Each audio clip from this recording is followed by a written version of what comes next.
About every square inch of open territory is occupied by families. Many are in tent cities. People without tents just have plastic tarpaulins over their head.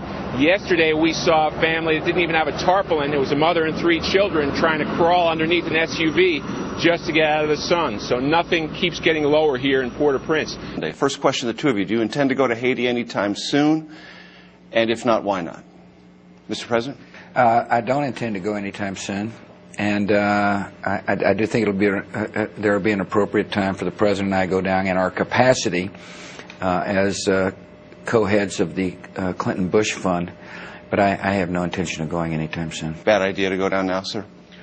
Well, I may go in a few days because of my UN job, but if I do, I'm going to try to stay out of the way. That is, just do the work I have to do to work some things through with the Haitian government and thank people for what we're doing and see what else I'm supposed to do. But I agree with President Bush.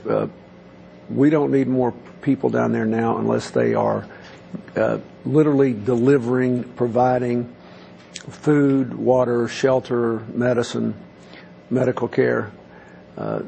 It's chaos. You've seen it you report it every night, every day. And all of us should be helping, but the airport, it's all they can do to manage the planes that they have to bring in and out of there. So I think there are some, if you have a really good reason to go, you should go. Otherwise, everybody should stay. Now, how have you two personally reacted to what you've seen? When did you start seeing it, and how have you felt it internally?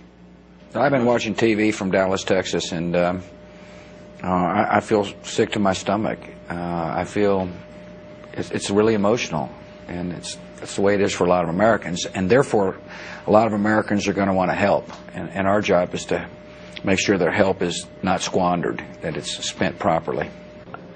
I'm just grateful that we're in a position to help, because I think every American who's watched this, probably every citizen of the world who's watched this, said, gosh, I wish I could do something. Well, you can do something, and if you just have $1 or $5 or $10 now, you can send it to our website or any of the others because now we got to help them get through the days.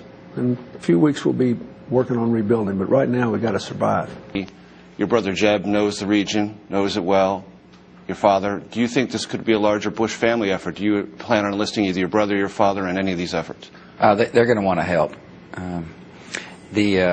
And Lauren went down there to analyze the PEPFAR programs, and so we've had an interest, certainly not quite as deep as Bill's. He and the Secretary of State have spent a lot of time down there. I care about it because if you see a neighbor in need, it's important to help. And so if people do want to help, they ought to dial up. One place to dial up is our website, which is ClintonBushHaitiFund.org. And one of the things I'm concerned about, Major, is there's going to be an outpouring of money, and I just want people to make sure that they're careful about where they send their money, and we can assure them there will be transparency and the money will be accounted for, and then more importantly spent on programs that will be effective on the ground. This government and the people of Haiti had an economic development plan that I was helping them to implement, and we're going to go back to it once the smoke clears, and that's the kind of thing that can make a huge difference. That's why your listeners need to know, if they got $5 to send today or 6 months from now, they can make a difference there. President Bush, many Americans who are in Haiti are there as missionaries. There is an incredibly strong faith-based commitment of America to Haiti. Yeah. Talk to us about that for a minute and how that motivates the two of you and Americans generally. A lot of people hear the call to love a neighbor like they'd like to be loved themselves. The ultimate recovery of Haiti is going to be aided by the faith-based community. It's not going to be only faith-based community. It'll be helped by the faith-based community. And for those of faith who want to help, our advice is send money now, and once things stabilize, then you can lend your talent and time. I just want to echo that. Haiti has 10,000 non-governmental organizations active there. That's per capita the largest number in the world except for India. And an enormous number of them are American faith-based groups. We have gotten them all to try to register, organize, so that they can coordinate their efforts and amplify the impact of their efforts.